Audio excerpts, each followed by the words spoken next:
Gaza और Israel के युद्ध को लेकर आपके सामने टीवी स्क्रीन पर हम इस बड़ी खबर को रख रहे हैं। हमले दोनों तरफ से और तेज हो रहे हैं। इन सब के बीच अमेरिकी दौरे पर चीनी विदेश मंत्री बाइडेन की चीनी विदेश मंत्री से मुलाकात।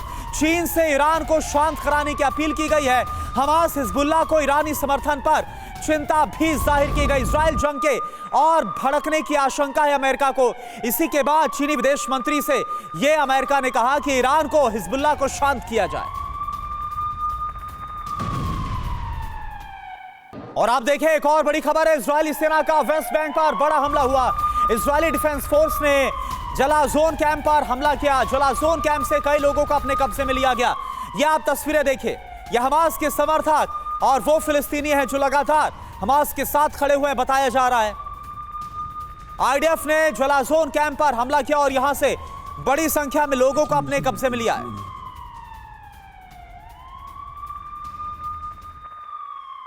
एक और अहम खबर है। हमास पर पीएम नेतन्याहू के प्रवक्ता का बड़ा बयान। हमास को हमारा प्रतिशोध महसूस होगा। इजराइल का क्रोध हमास को जलाकर राख कर देगा। पीएम नेतन्याहू के प्रवक्ता का दावा। ग्राउंड ऑपरेशन से हमारा गुस्सा महसूस करेगा हमास। तो देखिए, पीएम नेतन्याहू लगातार ये कह रहे हैं कि जब तक हमास को हम खत्म नहीं करेंगे चैन से नहीं बैठेंगे।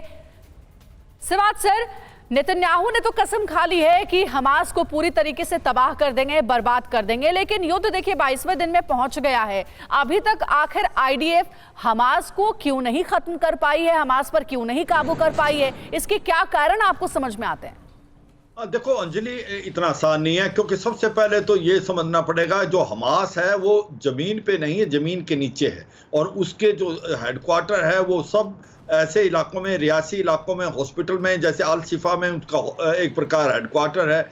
इसी प्रकार से उसकी जो टनल डिफेंसेज हैं उसके अंदर उसका सारा कुछ अस्तर और बाकी हेडक्वार्टर हैं। इसीलिए वहां पर डैमेज होना बड़ा मुश्किल है। ये तो कह रहे हैं कि 45% बिल्डिंग जो डिस्ट्रॉय हो गई हैं हम स्पेशली गाजा पट्टी में, पर 20% के करीब ही मिलिट्री पावर पे इफेक्ट हुआ है हमास की। 70% अभी भी हमास की मिलिट्री पावर इंटैक्ट है। तो ये एक बड़ा चिंता का विषय है। और अभी भी हमास यानी इस हिसाब से सिवास सर, अगर 80% एमुनेशन अभी भी हमास के पास मौजूद है तो ये 22 दिन हुए तो कई महीने अकेले हमास अपने दम पर खींच सकता है इजराइल के खिलाफ युद्ध। एक बहुत बड़ी प्रॉब्लम, ठीक बोला। और वो वेट कर रहा है कि किस प्रकार से जब इजराइल फोर्स ग्राउंड अटैक करेगी तो हम इसका एक